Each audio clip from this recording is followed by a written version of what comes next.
La Biblia nos dice que Jesús tuvo que aprender la obediencia. Y cuando nosotros nos ponemos a pensar en eso, nos llama poderosamente la atención de que Jesús, el Hijo de Dios, tuvo que aprender la obediencia. ¿Por qué tuvo que aprender la obediencia? Indiscutiblemente tuvo que aprender la obediencia porque Él era Dios.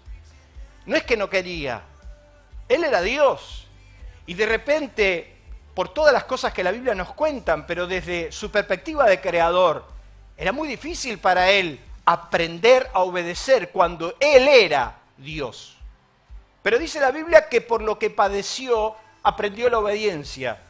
Entonces alguien me preguntó, ¿cuántas veces, hasta cuándo tengo que soportar, pastor? Y yo siempre le digo, hasta que aprendamos. Porque muchas veces nuestras lecciones son largas, nuestras lecciones son repetitivas, porque precisamente nos cuesta aprender ciertas cosas. Es interesante porque la Biblia, cuando habla de la palabra generación, que está simbolizada en el número 40, usted fíjese que fueron 40 años lo que le tomó a Israel, y Dios habló de esa generación que quedó en el desierto y lo simbolizó en los 40 años. Más que simbolizarlo, lo plasmó en los 40 años. El número 40 te habla de la plenitud de una transición, y precisamente tiene que ver con eso, el tiempo que te tome entender lo que Dios quiere para tu vida. Pero volviendo a nosotros, es indiscutible que somos una sociedad que le cuesta y mucho aprender. Es una sociedad donde le ha costado a lo largo del tiempo asimilar ciertas lecciones. Somos una sociedad que nos cuesta enormemente aprender lo bueno. Somos más propensos a aprender lo malo. Y en un momento Dios inclusive a su nación se lo dijo, ustedes son rápidos para lo malo, pero muy lentos para lo bueno. Y así nos pasa, es nuestra naturaleza. Pero hay una actitud muy nuestra que Dios puso en mi corazón para este comienzo, para este año, donde estoy seguro que nos deparan muchos desafíos. Estoy seguro de que Dios tiene para nosotros lo mejor.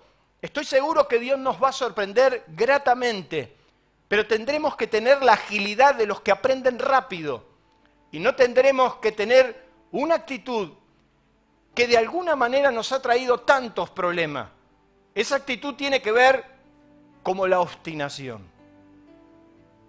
Diga en su casa, obstinación. Es una palabra que nos choca, pero es una palabra donde podríamos encerrar un poco lo que vamos hablando. La obstinación tuvo que ver y tiene que ver con muchas cosas que nos pasaron en la vida. Y podríamos confundir con otra palabra que se choca con esta, pero que no tiene nada que ver con eso, que es la perseverancia. No vamos a confundirnos entre una sana y buena perseverancia que una mala actitud llamada obstinación. Podríamos decir que Lucas fue un chico que su perseverancia lo llevó a lograr, a pesar de los sacrificios, y todos los que lo rodeamos sabemos de los esfuerzos que él ha hecho para lograr esta carrera. Y muchos dirán, bueno, es un título, pastor. Tiene mucho que ver. Tiene que ver con tu realización personal, tiene que ver con lo que vos te propusiste en la vida, tiene que ver con la importancia de trazar una meta y llegar y alcanzarla y tener el mérito suficiente para decir yo lo logré, yo lo alcancé. Pero la obstinación no tiene nada que ver con la perseverancia. La obstinación tiene que ver con una actitud muy negativa que a mí me gustaría que hoy juntos la podamos descubrir. El libro de Proverbios, muy rico en todo esto, el libro de Proverbios nos dice en el capítulo 16, verso 18, que antes del quebrantamiento es la soberbia y antes de la caída la altivez de espíritu. Indiscutiblemente estas dos palabras, soberbia y altivez, están muy relacionadas directamente con la obstinación. La Nueva Traducción Viviente dice, el orgullo va delante de la destrucción y la arrogancia antes de la caída. La obstinación encierra estas palabras, estas expresiones. La obstinación está muy ligada a la soberbia, a la altivez, al creernos que lo sabemos todo. Y precisamente es en esa instancia donde estamos a un paso de la destrucción seguramente. Quiero hacerte una pregunta en esta tarde. Me gustaría que prestes atención, porque es una pregunta incómoda, o es una pregunta que nos hacemos entre todos. ¿Puede Dios torcer la voluntad del hombre? Si habremos discutido al respecto. Nací en una iglesia donde me enseñaron de que Dios, como un Dios severo y un Dios grande, era capaz de doblegarte y humillarte y torcer el rumbo de tu vida por más que no lo desees. No sé por qué generaron en mí ese trauma y ese pensamiento de que o por las buenas o por las malas. Y entonces, sin darnos cuenta, fuimos edificando una conciencia de que Dios, por las buenas o por las malas. Y entonces cuando nos enseñaban, nos decían, Dios quiere tu vida por las buenas o por las malas. ¿Qué Dios? Dije yo, ¿no? Con este Dios no se juega. Y si bien nos fuimos al otro extremo, porque ya mi generación te plantea un Dios que vale todo, no te haga problema. También esa instancia de o por las buenas o por las malas, no era una descripción sana de parte de Dios. Utilizamos textos bíblicos donde dice como que Dios va a hacerlo quieras o no quieras. Y lo cierto es que cuando me empiezo a meter en la palabra me doy cuenta de que Dios va a usar la persuasión, va a usar la seducción, va a usar todo su mecanismo para que vos le creas, para que vos le conozcas, para que te vuelvas a Él. Pero no es por las buenas o por las malas. Aunque por las malas hemos entendido muchas cosas. Y hace un tiempo atrás yo lancé una pregunta diciendo, ¿qué te enseñó más? ¿La prosperidad o el dolor? Y todos me dijeron el dolor, y yo también dije el dolor. Porque el dolor enseña. Y suelo decir que si el dolor no enseña, no te enseña nada. Cuando Jeremías dice, me sedujiste, oh Jehová, y fui seducido, más fuerte fuiste que yo y me venciste. Está hablando de la seducción de Dios. De cómo Dios te atrae con cuerdas de amor. Cómo Él te va mostrando su camino, su propósito, tu destino. Y cuando Dios le dice a Jacob, yo te voy a seguir, yo voy a estar contigo y no te voy a dejar hasta que no haya cumplido contigo lo que te he dicho. A mí me lo enseñaban onda como que Dios te va a seguir hasta abajo de la cama y te va a agarrar con un palo hasta que entiendas. En mi experiencia personal y a lo largo de 35 años, yo no vi que fuera tan así. Sino que Dios con amor eterno, dice la palabra, con amor eterno te he amado y por eso he prolongado mi misericordia sobre tu vida. Dios le dijo a una generación que no quiso nada de Él, no querés nada de mí, no importa, esperaré la nueva generación. Me voy a tomar 40 años más. Porque si no querés, no querés. ¿Le puede torcer Dios la voluntad al hombre? Me temo que no. Porque es el único derecho que Dios le dejó al hombre. Dios le dejó el derecho del libre albedrío. Dios le dejó la facultad al hombre de hacer lo que quiera con su vida y decidir cuando él podría haber generado máquinas que le obedezcan. Dios dejó dentro de sí al hombre la posibilidad de elegir lo que quiera hacer. Y cada vez que Dios llegó hasta instancia de definir una eternidad, le dijo al hombre, está acá, está todo delante tuyo, elige. Hoy pongo delante de ti la vida y la muerte, elige. La vida para que te vaya bien y la muerte para que te vaya como te vaya, pero elige. Nosotros hemos decidido servir a Dios por amor. Y cuando Pablo escribe las cartas, dice Pablo, siervo de Jesucristo, lo utiliza con la expresión de aquel siervo que era liberado por sus dueños. En el año del jubileo, a los siervos se los liberaba de la casa. Y entonces la Biblia nos cuenta que si un siervo quería quedarse en la casa de su amo porque le iba bien, porque lo amaba y porque quería servirlo por amor, aún teniendo el derecho, teniendo la oportunidad de ser libre, dice que él se paraba en la puerta de la casa y en la presencia de los ancianos ponía su lóbulo de la oreja contra el marco de la puerta y el dueño, el que le ofrecía la libertad, por cuanto este siervo declaraba que lo iba a servir por amor, le horadaba el lóbulo de la oreja contra la puerta. O sea que de ahí, si usted quiere, vaya sacando esa expresión de que no se puede usar ningún tipo de aritos, porque lo cierto es que los esclavos por amor se le horadaba la oreja, se le ponía una marca como señal de que era siervo por amor. A mí nadie me obligó a servir a Dios. A mí Dios no me metió dentro de una morsa para decirme, te aprieto, me servís o no me servís. No, yo he decidido servirlo por amor. Le he dado mi tiempo, mi vida, mis recursos, mi familia a su servicio por amor. Dios siempre le dejó al ser humano la capacidad de elegir. Y es por eso que suelo decir, y hay una frase que uso y a menudo, es mía personal, donde el hombre es el único ser consciente que sabiendo lo que lo va a destruir, lo intenta hasta lograrlo. El hombre es un ser consciente que toma su decisión y a pesar de saber lo que lo va a destruir, él insiste hasta lograrlo. Me gustaría que usted pueda tomar nota, porque hablamos de ser consciente.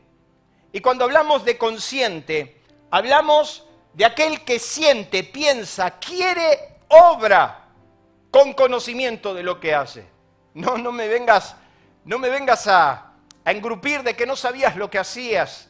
Siempre sabemos lo que hacemos, porque Dios al hombre lo dotó con esa capacidad, la capacidad consciente, o sea, siente, piensa, quiere, obra con conocimiento. Es por eso que también fuimos dotados con algo llamado conciencia. Y cuando hablamos de conciencia, hablamos de la propiedad del espíritu humano de reconocerse en sus atributos esenciales y en todas las modificaciones que en sí mismo experimenta. Conocimiento interior del bien y del mal, conocimiento reflexivo de las cosas. La palabra conciencia es una palabra compuesta que es con conocimiento. Es ese estado que Dios le pidió al hombre que no acceda. Cuando Dios lo diseñó en un estado de pureza absoluta. Pero ahí en el huerto estaba un árbol, y no diga el árbol del bien y del mal, porque no es así. La Biblia dice que el árbol era el árbol de la ciencia del bien y del mal. O sea que el árbol era el árbol del conocimiento del bien y del mal. Y Dios le dijo a ese árbol, no lo toque. Porque el día que lo toques van a ser como yo, sabiendo el bien y el mal. ¿Qué significa? Dios quería que el hombre esté en un estado de pureza, de inocencia, y que no despierte a un estado de conocimiento del bien y el mal, porque el día que entraba en ese estado ya no salía más. Y por eso la serpiente, que era el animal más astuto, le dijo, no van a morir, sino que sabe Dios que el día que coman de ese fruto, ustedes van a ser como Dios, conociendo el bien y el mal. Fue lo mismo que le dijo Dios cuando lo buscó a Adán y le dijo, ¿qué hiciste, Adán? Comiste del árbol que te dije que no comieras. Entonces ahora pasás a tener conciencia, conocimiento. Despertaste dentro tuyo algo que es tu propio juez, tu conciencia. Y a partir de ese instante, y no tengo tiempo en esta tarde, todos los seres humanos tenemos en nuestro interior una voz, algo llamado conciencia, que es la facultad del espíritu humano que nos hace entender qué está bien y qué está mal. Y aún la Biblia nos dice que si no conociéramos la ley de Dios, si no tuviéramos los pensamientos de Dios, nuestra conciencia nos juzgaría, porque ella sabe distinguir entre el bien y el mal, nos diría qué está bien y qué está mal. No hay un solo ser humano que haciendo el mal no se dé por enterado. Todos los seres humanos, si no escucharon la ley de Dios, algún día serán juzgados por sus conciencias, porque no hay uno solo que no se haya dado cuenta que cuando robó, una voz interior le dijo, eso que estás haciendo no es correcto. Por eso que más allá que el ser humano trata de buscar continuamente excusas a todos sus errores, y esto me pasó por lo otro, y el otro fue, y el país, y las personas, y mi vecino, y mi mujer, y así fueron. Adán dijo, fue la mujer que me diste, primer acto de conciencia, sacarse la responsabilidad encima, decir, fue la mujer dijo, fue la serpiente, y la serpiente dijo, yo no sé. La propiedad de la facultad del espíritu humano te lleva a entender qué está bien y qué está mal. Pero el ser humano fue diseñado con eso. La obstinación. La obstinación tiene una palabra compuesta que a mí me gustaría desarrollarlo en esta noche. Tiene 3 palabras que la van a describir. La primera de ellas es pertinacia. Tenacidad en mantener una opinión. Yo no sé si usted conoce así, por ahí está pensando en su esposo, no lo sé, o en su esposa. Pero la palabra obstinación es la pertinacia, la tenacidad en mantener una opinión. La porfía, que es disputar y altercar con vehemencia. Y la terquedad, que es pertinaz, obstinación irreducible. Terco, testaduro. En términos vulgares nosotros decimos cabeza dura. La obstinación tiene que ver con eso. La obstinación tiene que ver con la terquedad, con lo obstinado, con el disputar y pelear y altercar, por más que esté equivocado. Es ese concepto, esa actitud que te lleva hasta las últimas consecuencias de hacer y ejecutar lo que tu conciencia te está diciendo que no está bien lo que estás haciendo, pero ahí vamos de frente, chocando contra la pared. Así nos pasa Argentina. Por casi 200 años, un país que en 1940 era una de las 10 economías del mundo, un país que en 1939 un jornal de un trabajador en el puerto de Buenos Aires era el doble de lo que trabajaba un jornal allí en Nueva York. En Buenos Aires, en año 1939 se ganaba el doble de lo que cualquiera pudiera ganar en Nueva York. Un país rico, un país que produce alimentos para 400 millones de personas. Ahí vamos, con la obstinación de pegarnos contra la pared, con la terquedad, con la porfía de ir para adelante, pese a lo que pese, no importa las consecuencias. Y así nos va. Y es tan triste como cierto.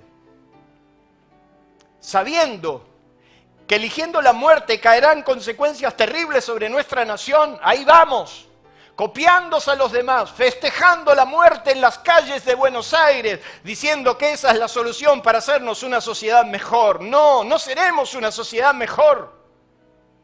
Pero ahí vamos, de frente contra todos. Dios se lleva muy mal con la obstinación. Y de hecho, que la Biblia nos enseña que Dios resiste a los soberbios, pero da gracia a los humildes.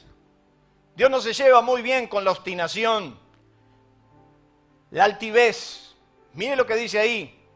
La altivez humana siempre quiere decirle a Dios que puede prescindir de Él, que no necesita nada, puede solo y a su manera. Así estamos, queriendo decirle a Dios continuamente desde el huerto del Edén, social, colectivamente, individualmente, que podemos solos, que vamos a resolver nuestros conflictos porque nosotros sabemos lo que hacemos. Con la obstinación de ir para adelante, pero no como la perseverancia de los buenos, sino como la perseverancia de los malos. Aun cuando todo indica de que algo nos está yendo mal, aun cuando las señales nos están alarmando de que vamos a chocar de frente, ahí vamos, decididos a chocar de frente. Por eso Proverbios dice que la insensatez del hombre tuerce su camino y luego contra Jehová se irrita su corazón. La insensatez, la locura. Recuerdo un amigo conocido del barrio, que no lo vi por muchos años. Pasaron como 10 o 15 años y de repente cuando lo veo me doy cuenta que caminaba con dificultad. Cuando le pregunto por qué caminaba con dificultad, me dijo porque le tuvieron que poner una prótesis. Me dijo, ¿sabes lo que pasa? Choqué arriba de una moto a casi 200 kilómetros por hora contra un auto que no vi. Agarré Avenida de Mayo y aceleré a fondo, sin mediar, sin medir, y se me cruzó un auto y casi me muero. Y yo me lo quedé mirando. Y me dijo, después de todo, vos que hablás tanto de Dios, si Dios existe, ¿por qué me pasó lo que me pasó? Y lo quedé mirando y le dije, ¿y quién te mandó a andar 200 kilómetros por hora sobre una moto sobre Avenida de Mayo? La altivez del hombre tuerce su camino y después encima le echa la culpa a Dios. Y ahí estás. Como no pudiste buscar el camino correcto, como no buscaste la forma de mantener tu matrimonio en paz, como no lograste poder educar y caminar con tus hijos en un camino que los lleve a los principios y a los valores, como te entregaste a la merced de hacer que cada uno haga lo que quiera, sin rumbo, sin principios, sin valores, destrozando tu vida, tu matrimonio, tus hijos, tu economía, lo hiciste todo mal y encima le echás la culpa a Dios. Esa es la obstinación. Y a los que les gustan las comparaciones, a los que andan siempre comparando, yo quiero decirles que al primer rey de Israel llamado Saúl le costó un reino la obstinación. Y Dios lo tuvo que llamar a una reflexión comparando las cosas. A nosotros que nos gusta comparar tanto, quiero decirle que Dios va a hacer una comparación muy seria que te deberíamos tomar nota. Dios lo mandó a Saúl para que barra a Amalek y negoció, hizo lo que quiso, tomó de los bienes cuando Dios dijo no tomes nada. No hizo la orden completa, la hizo a medias. Dios se indignó con ese rey. Y entonces la Biblia nos cuenta que fue Samuel el que le va a decir a Saúl, se complace Jehová tanto en holocaustos y en víctimas como que se obedezcan las palabras de Jehová. Ciertamente el obedecer es mejor que los sacrificios y el prestar atención que las grosuras de los carneros. Fíjese qué interesante que Dios le dice, si prestas atención a Dios es mucho más importante que todos los sacrificios que me ofreces. Y entonces Dios hace una comparación que a mí me gustaría que usted tome nota. Ciertamente el obedecer es mejor que los sacrificios y el prestar atención que la grosura de los carneros. Porque como pecado de adivinación es la rebelión. Pare y póngase a pensar que Dios está diciendo, mire que ante mis ojos esto es como esto. Nosotros andamos clasificando las cosas, las actitudes. Sin embargo, Dios dice, miren que este pecado es como este. La adivinación. Todo espíritu de adivinación, toda brujería, toda hechicería es tan grave delante de los ojos de Dios como la rebelión. Cualquier estado de rebelión de cualquier persona ante los ojos de Dios es como la hechicería. Pero también dice, pero quiero hacerles otra comparación, porque como pecado de adivinación es la rebelión y como ídolos e idolatría la obstinación.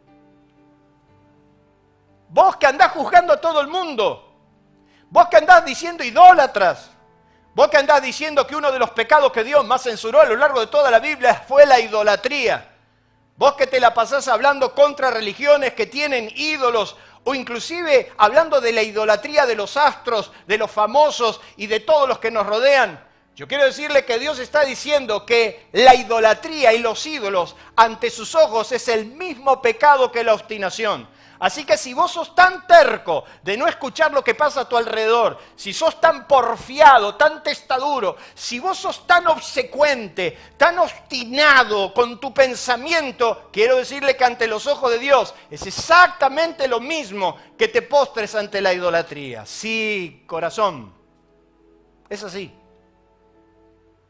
Por eso que Dios no se lleva tan bien con la obstinación. Porque es exactamente lo opuesto a la perseverancia. La perseverancia de lo bueno y la obstinación es de lo malo. Y entonces la obstinación te puede llevar a ni siquiera darte cuenta lo que Dios te quiere mostrar. En Amós, el profeta, en el capítulo 4, dice que Dios a su nación la hizo pasar por 5 o 6 resultados muy grandes. Ya que Jeremías nos dice, te he hablado en tus prosperidades, mas no escuchaste. O sea que es mentira de que Dios solamente nos habla en las malas. Dios también te habla en las prosperidades. Y hay que tener verdadero tino para escuchar cuando las cosas te van bien, que Dios te está hablando. Jeremías dice, te he hablado en tus prosperidades, pero nunca me escuchaste. Entonces Dios dijo, bueno, si en la prosperidad no me escucha, lo voy a someter a otra cosa. Y el libro de Amós dice, los hice estar a diente limpio, les hice pasar hambre sobre toda la nación, mas no te volviste a mí. Los hizo pasar por malos resultados, detuve la lluvia para que la lluvia no caiga y las cosechas fueron malas, mas no te volviste a mí. Los hizo enfrentar a pérdidas enormes, fuiste a buscar a las eras y no encontraste nada. Mandé el destructor como en Egipto para que las pestes arrasen la nación, mas no te volviste a mí. Les trastorné la cabeza como se trastornó en Sodoma y Gomorra y tampoco te volviste a mí. O sea, ni por las buenas ni por las malas. Si el hombre ha resuelto no escuchar a Dios, nada ni nadie lo puede hacer reaccionar. Por eso no me he vuelto tan popular. Porque cuando todos añoraban y deseaban, hace muchos años atrás, la iglesia del vení yo te escucho, el sana sana, vení yo te acompaño. Gente que venía a nuestros templos únicamente porque necesitaba una terapia grupal. Gente que venía a buscar un psicólogo que le costaba barato. Entonces, en vez de pagar una sesión de psicología, venía a nuestras iglesias porque todo el mundo te escuchaba. Y éramos grupo de esto, grupo del otro, grupo del otro. Detrás de la gente, conformándolo, asistiéndolo y dándole, y dándole, y dándole. No está mal. Jesús nos enseñó que debemos hacerlo, pero no debe ser la raíz. Porque si el hombre ha resuelto no seguir a Dios, hagamos lo que le hagamos. Cuando se lo dejemos de hacer, sencillamente se va detrás de cualquiera. Y no me refiero a la iglesia, se va detrás de cualquier cosa, de cualquier religión, de cualquier estado. ¿Dónde está la verdad de Dios? Que llena tu corazón, que llena tu familia. Tu obstinación. Entonces aquí empiezo a predicar en esta noche. Yo sé que estás cómodo en tu casa. Nosotros desde aquí, desde Aliento, te hablamos. Porque ¿qué nos va a llevar esta actitud? En primer lugar, esta actitud es una semilla que no para. Es una semilla que va a crecer y no va a parar por no regularla a tiempo. ¿Y de qué le estoy hablando? El corazón de Caín se llenó de envidia cuando se dio cuenta de que su hermano había ofrecido mejor sacrificio que él. Se llenó de envidia, de bronca. A tal punto que no lo pudo disimular. Dice que se le decayó el semblante, o sea, se le puso la cara larga. Caín se llenó de bronca, de odio, y esa semilla prosperó, porque es la ley de Dios que toda semilla va a prosperar de acuerdo a su género. Si usted permite que el odio crezca, si usted permite que la envidia crezca, si usted anida pensamiento de envidia, de bronca, por eso Jesús dijo que el que tiene los ojos sanos, todo el cuerpo está sano. Hay gente que detrás de cada actitud ve algo malo. Yo tenía una vez una persona en un puesto de trabajo que se vivía equivocando y que se vivía equivocando. Y cada vez que el encargado lo enfrentaba, o cada vez que le decíamos que se había equivocado, el otro tenía la culpa, el otro se lo había hecho adrede, el otro lo había complicado, el otro se lo hizo para que él quede mal. Y siempre anidando pensamiento de que todo el mundo estaba en su contra. Cuando usted esa semilla no la para a tiempo, le puede pasar lo de Caín. Porque la Biblia nos cuenta que su corazón se llenó de tanta envidia, que el primer asesinato que la historia de la humanidad registra, se va a registrar entre hermanos. La primer sangre de un humano que va a ser derramada sobre la tierra, espantosamente tiene que ver entre una dificultad entre dos hermanos, Caín y Abel. La Biblia nos dice que Caín se enojó tanto, que decayó su semblante, y entonces en su obstinación y en su locura y en su vehemencia decidió asesinar a su hermano y ni Dios lo pudo detener. Me impacta porque Dios fue a Caín y le dijo: Caín, ¿qué vas a hacer? Caín, ¿qué vas a hacer? La voz de la sangre de tu hermano clama a mí desde la tierra. Maldita será la tierra por tu causa, que bebió la sangre de un inocente. La sangre de un inocente se derramó frente a una semilla que prosperó y una obstinación que siguió adelante a pesar de todo. Y ahí vamos como un gran camión lleno de fuerza, arrastrando, pasando por encima cualquier cosa, rompiendo todo y no deteniéndonos nunca. Ni Dios pudo detener a Caín por su obstinación. Por eso, que cuando una persona resuelve hacer el mal, cuando una persona tiene la decisión tomada de ir para adelante y decidir pecar, ni siquiera Dios lo puede detener. ¿Cómo Dios no defendió a Abel?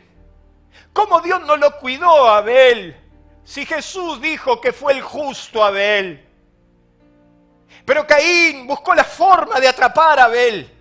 Y la Biblia nos dice que Caín era hombre del campo.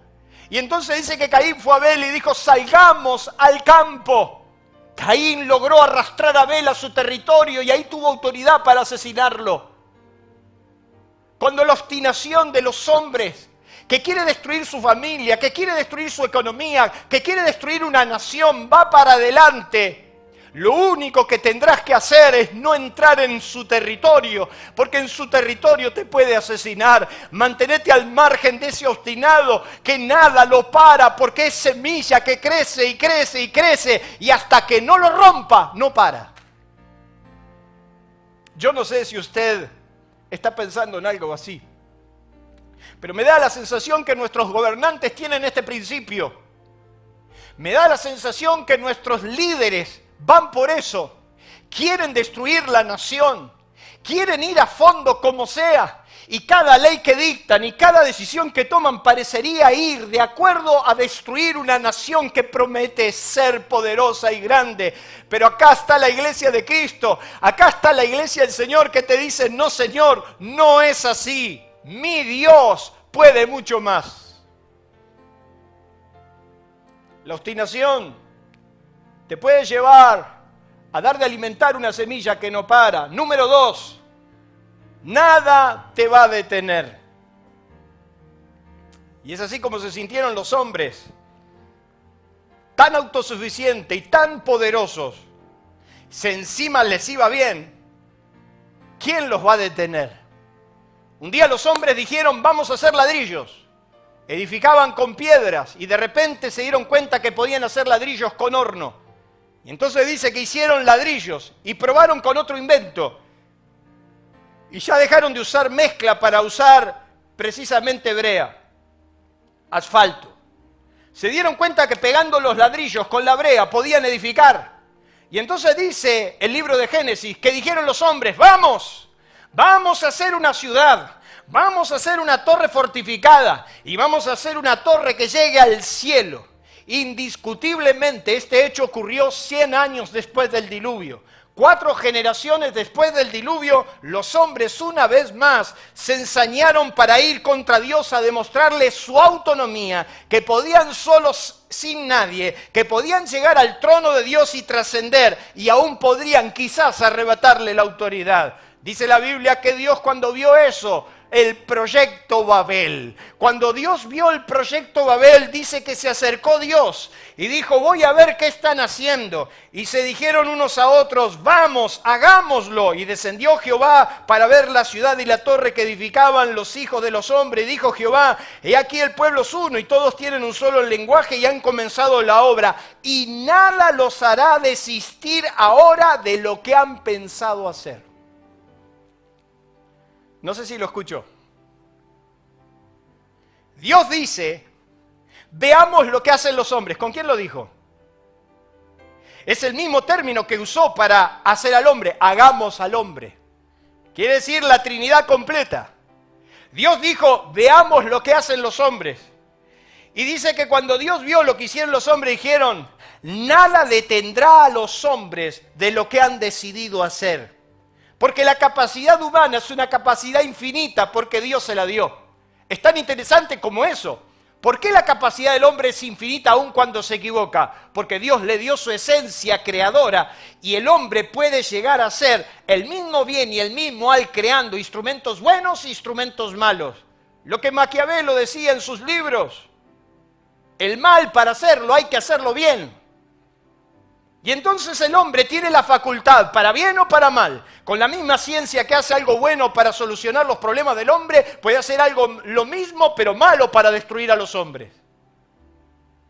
Dios dijo en la Torre de Babel, nada detendrá a los hombres de lo que han decidido hacer. Vamos a confundirlos. Cualquier casualidad con los tiempos que vivimos es pura coincidencia. Dios parece ver al hombre en su proyecto Babel, tan poderoso, tan autosuficiente, tan lleno de prosperidad, tan imparable, que Dios sencillamente permitió que un virus, trastornara al mundo entero. Y cuando ya parece que está viniendo la solución, nos damos cuenta que la solución va para largo. Y ya cuando nos damos cuenta que la solución va para largo, también empiezan a amenazar nuevas cepas que parecería que las soluciones que encontramos después de un año de confiscación, parecería que esa solución puede no servir. Parecería que Dios ha decidido confundir al hombre, que ha criado una vez más el pensamiento de que puede solo.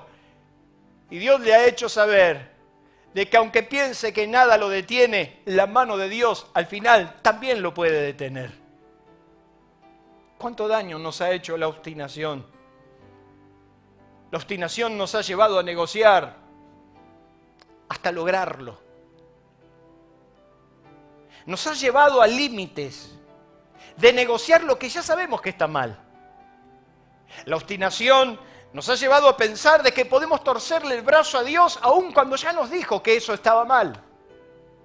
Y es así Balaam, que le manda a Balac 3 negociaciones. Le manda primero unos del pueblo, unos consejeros, diciéndole, vení a maldecirme a Israel que está acá para pasarnos por arriba. Los príncipes de Moab se sentían profundamente llenos de temor, porque estaba Israel a punto de pasarlos por arriba. Y entonces la Biblia nos dice que Balac manda a buscar a Balaam. Parece que Balaam era un profeta bastante interesante. No era como Pai Caputo, pero parece que era bastante fuerte. Porque dice que Balac le dice a Balaam, ven y maldícemelo, porque al que tú maldigas será maldito y al que tú bendigas será bendito. Cuando vinieron estos hombres a decirle a Balaam, Balac, el rey de Moab, te llama para que vayas a maldecir una nación que parece que se quiere quedar con nuestra tierra. Dice la Biblia que fue a consultar a Dios y Dios le dijo, ¿quiénes son esos hombres que te vinieron a ver? Y entonces el profeta le dice, no sé, unos hombres que me mandó Balac. Mire qué interesante el diálogo entre el profeta y Dios. Dice, me mandaron a que vaya a maldecir una tierra. Y Dios es literal, determinante, no pega vuelta, no anda con medias tintas. Le dice, no vayas con estos hombres, porque ese pueblo es bendito y no lo podés maldecir. A la mañana se levantó Balaam muy suelto de reflejos y le dice a los príncipes, señores, lo lamento, no puedo ir, no puedo hacerles el favor porque Dios me acaba de decir que ese pueblo es bendito y no lo puedo tocar. Entonces Balac, cuando se enteró de que el hombre no venía, le mandó unos príncipes con un billete bastante importante. Y entonces ahí empieza la negociación. Ahí empieza el bueno, por ahí no sé si escuché bien, por ahí no fue lo mismo. No, capaz, pará, lo voy a consultar. Mira, hay cosas, me dijo un viejo pastor, mira, hay cosas que no las tenemos que ni orar. Hay cosas que no se solucionan orando. Hay cosas que se solucionan haciendo. Yo conozco iglesias lastimadas por la murmura, la queja, el chisme. Yo siempre suelo decir que el chisme no edifica, pero entretiene. La Biblia no dice que hay que orar para sacar el chisme. La Biblia dice, quita el chismoso y cesará la contienda. Se terminó el problema. Y en toda iglesia, como en toda familia, hay familias que siempre andan cuchicheando, siempre están enojados, siempre algo no les gusta, siempre andan desconformes, siempre andan sembrando dudas. Bueno, lo que hay que hacer con ellos es tirparlo de una, se terminó el cuento. Pero empezamos a negociar. Yo no tengo que orar a Dios para ver si es su voluntad serle fiel a mi esposa. Porque la Biblia no me enseña eso. La Biblia me enseña a serle fiel a mi esposa. Hay cosas que no hay que orarlas. Hay cosas que hay que hacerlas. Yo no tengo que orar para saber si es la voluntad de Dios amarlo a Lucho o no. Yo lo tengo que amar como sea Lucho, como sea Lucas, como sea Ezequiel. Porque la Biblia me enseña que debo amar a mis hermanos. Y debo amarlos tanto que tengo que amarlos con amor eterno. Por ejemplo, a Nelson, para amarlo tengo que tener un amor eterno, porque es grande. Entonces lo concreto es que hay cosas que no tenemos que orarla. Pero cuando empezamos a negociar es porque nos empieza a persuadir lo otro. Y como el billete que habían llevado es importante, dice que el profeta empezó a decir, no, bueno, y Dios dijo, no vayas. Y salió malhumorado diciendo, mira, con esa ofrenda me hubiera cambiado el auto. Bueno, mala suerte. Mire, muchachos, no puedo ir. Y entonces Balac, que era porfiado, era obstinado, le mandó a los ancianos superiores, a los líderes más distinguidos, con una fortuna muy grande. Y entonces te dijo, esta es mi oportunidad, no la puedo desaprovechar. La Biblia nos cuenta que el profeta decidió ir. Decidió ir diciendo, yo voy, pero voy a hacer lo que Dios me mande a hacer. En determinado momento Dios le dijo, ¿a dónde vas? ¿Qué vas a hacer? Bueno, si vas, o sea, como que Dios dándose cuenta que no lo puede parar, no pudo parar a Caín, no pudo parar al otro, no puede pararlo porque la decisión humana es hacerlo. Le dijo, bueno, pero andá y hacé lo que yo te mando a hacer. Pero fue con su capacidad innata de decir yo voy por la paga. Judas el apóstol dijo en su carta el lucro de Balaam, o sea, se dejó persuadir por el dinero, por la conveniencia personal, y entonces la Biblia nos cuenta que se subió al asno y se fue, y la Biblia nos cuenta que Dios salió a su camino a resistirlo porque le fue un camino perverso, y la Biblia nos cuenta que el asna, el burro de Balaam, se dio cuenta que en el camino estaba el ángel de Dios con la espada en la mano y se apartó del camino, y el profeta le empezó a pegar al burro, y el burro dice que otra vez se metió en un lugar donde vio en un estrecho que el ángel estaba allá, y entonces le apretó la pierna el burro al profeta, y dice que el profeta le empezó a pegar con un palo, y cuando se dio cuenta el burro que ya no podía más, se echó sobre los pies del profeta aplastándolo. La obstinación de Balaam lo llevó a ni siquiera darse cuenta de que el burro le empezó a hablar. ¿No te llama la atención que te hablan los burros? Hay burros que nos están hablando y no te diste cuenta. La Biblia dice que Dios desató la lengua del burro. Yo no sé usted, pero si a mí una mañana me levanto y mi perrita Wendy me empiece a hablar, yo me voy a hacer alguna pregunta. Me voy a medir la fiebre, voy a ver si estoy bien. El burro le empezó a hablar, y lo que es más extraño, que el profeta le contestaba y hablaba y entabló una conversación. El burro le dice, ¿por qué me pegás? Bueno, ¿por qué no me estás haciendo caso? Yo soy tu burro, ¿sí o no? Sí, sos mi burrito, toda la mañana te tenía, y alguna vez lo hice. No, la verdad que no sé lo que te está pasando. ¿Cómo no te diste cuenta que estás hablando con un burro? Dice que Dios le abrió los ojos al profeta y le dijo, ¿qué estás haciendo, Balaam? Tu camino no es recto delante de mí. Y quiero decirte algo, si yo tengo que matar a alguno acá, yo te mato a vos y al burro lo dejo con vida. ¿Por qué le pegaste estas 3 veces si el burro vio lo que vos no viste? Ahí están los profetas de Dios sin ver lo que Dios le está mostrando. Ahí están los hijos de Dios que no ven lo que Dios le está mostrando. Los burros lo están viendo, los burros están hablando. Nuestros burros más cercanos nos están diciendo, así no se trata una mujer, así no se trata a tus hijos, así no se trata tu matrimonio. Así no se vive en un país. Los burros nos están hablando, pero tu obstinación te lleva para adelante por tu conveniencia.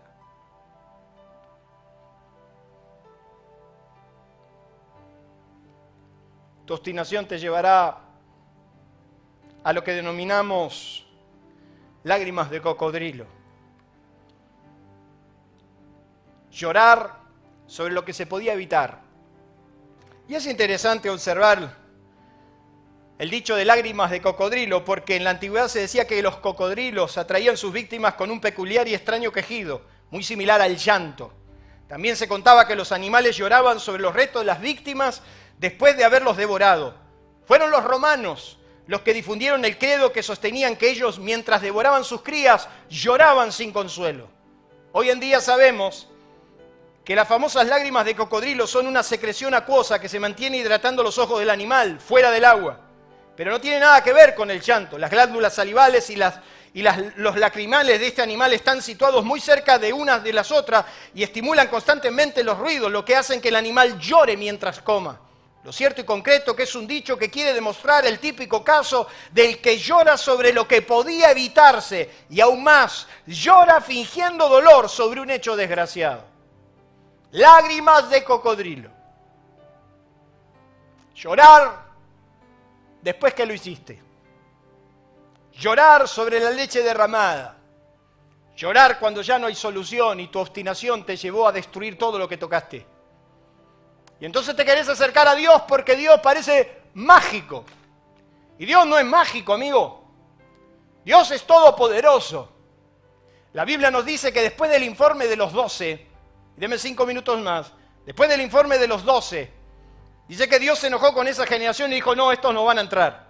Si ustedes recuerdan, los espías que volvieron y dijeron, la tierra es buena, pero no podemos. Parece que se habían olvidado de todos los que Dios había hecho en Egipto. Entonces dijo, Dios, esta generación no va a entrar. Estos van a morir en el desierto y se levantará una nueva generación. Entonces la Biblia nos dice que Moisés le dijo todo eso al pueblo. Y entonces la Biblia nos cuenta en Deuteronomio, con más especificaciones que en el libro de Números, que dice que cuando el pueblo escuchó que Dios había dicho esta generación no va a entrar, dice que toda esa generación respondieron y dijeron: hemos pecado contra Jehová, nosotros subearemos y pelearemos igual, y tomaremos conforme al dicho de Dios la tierra que Él nos dio.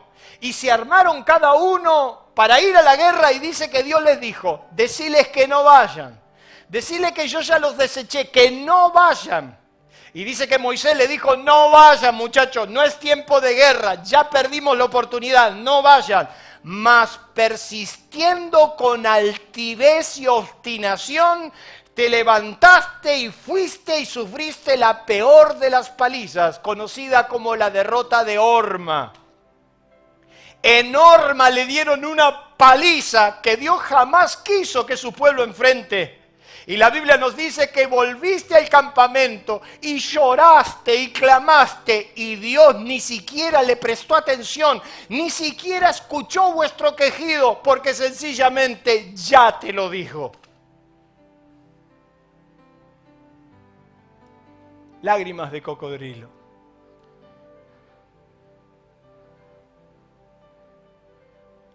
La decisión es hoy.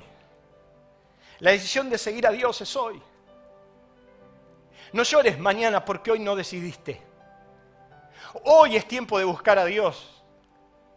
Hoy es el tiempo de ceder tu obstinación para entender lo que Dios está queriendo decir. Y por último, la obstinación te puede llevar a no aceptar lo que Dios te quiso dar. Dios muchas veces te quiso rescatar. Dios muchas veces te quiso librar de dolores muy grandes. Y el rescate de Dios estuvo, pero no te diste cuenta. Siempre me llamó la atención que en Hebreos 11 dice que muchos hombres conquistaron reinos, taparon bocas de leones, hicieron justicia, conquistaron. Más otros, como queriendo decir, más otro tipo de personas. Más otros fueron vituperados, aserrados, muertos a filo de espada. Fueron pobres, anduvieron de acá para allá, de los cuales el mundo no era digno. No aceptando el rescate. Quiere decir que hubo un rescate, pero ellos no lo aceptaron. Hubo una forma de que Dios quiso de alguna manera socorrerlos, pero ellos no quisieron. Y yo siempre me quedé con eso. Y dije: ¿quién habrá sido? ¿Quién habrá querido tener esa decisión? Dice: no aceptaron el rescate porque esperaban una mejor resurrección. Es como que venía un rescate para su tribulación y dijeron: si en definitivamente voy a morir, y voy a morir por esto, mi corona será más grande. Ahí, en Hechos capítulo 20, está el famoso discurso de Pablo a los ancianos de Mileto.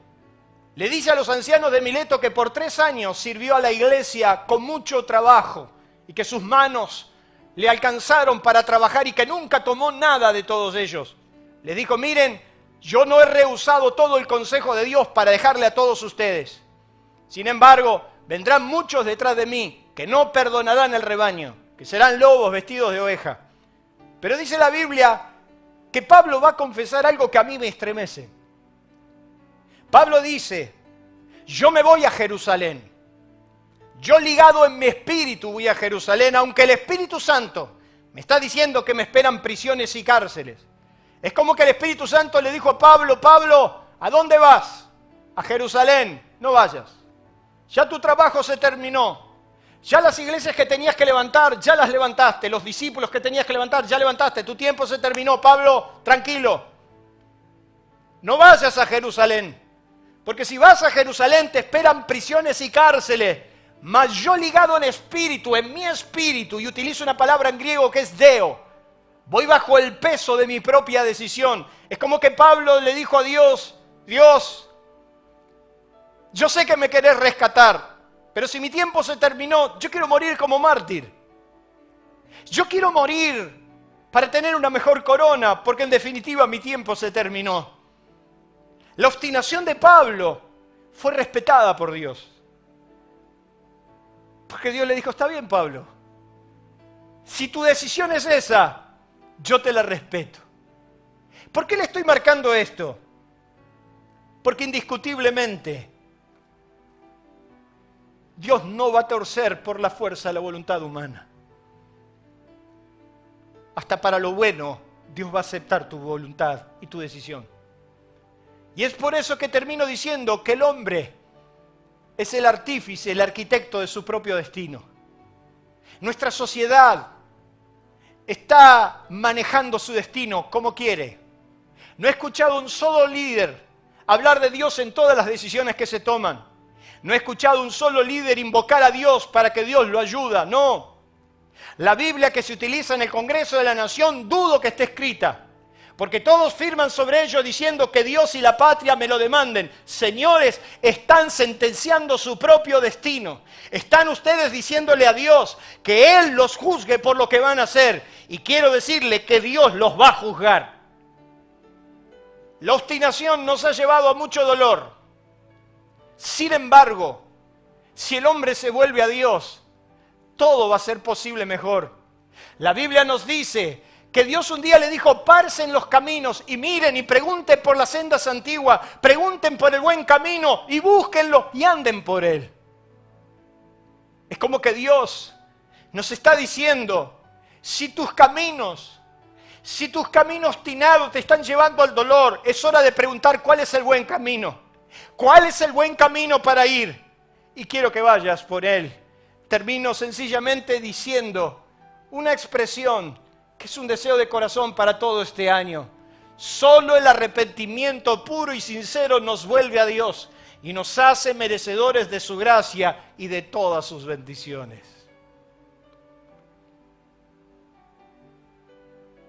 Muchas veces nos hemos olvidado de Dios como sociedad. Y en esta ley que avergüenza, que se acaba de firmar, le estamos demostrando una vez más a Dios que queremos hacer de nuestro proyecto el proyecto Babel. Queremos hacer lo que queremos. Pero vos y yo somos hijos de Dios. Y si nosotros nos ponemos en las manos de Dios, en el buen camino, Dios nos va a guardar. ¿Qué le parece si en esta noche le pedimos junto a Dios que Él guarde nuestros caminos? Que Él nos guarde de la obstinación, que nos haga perseverar en el bien, pero no en la obstinación del mal. Que nos haga reflexionar y darnos cuenta dónde estamos sintonizando nuestras redes. Que nos haga entender hacia dónde queremos seguir y de qué manera queremos seguir. Yo no quiero que el burro me tenga que hablar para darme cuenta que mi camino es perverso. Yo no quiero negociar mi destino ni mi futuro, no. Yo no quiero ni siquiera ante la ofensiva de Dios no parar a tiempo y seguir pase lo que pase y quede lo que quede. No quiero llorar en horma, no señores. Yo quiero vivir el bien y la misericordia de Dios y yo sé que vos también.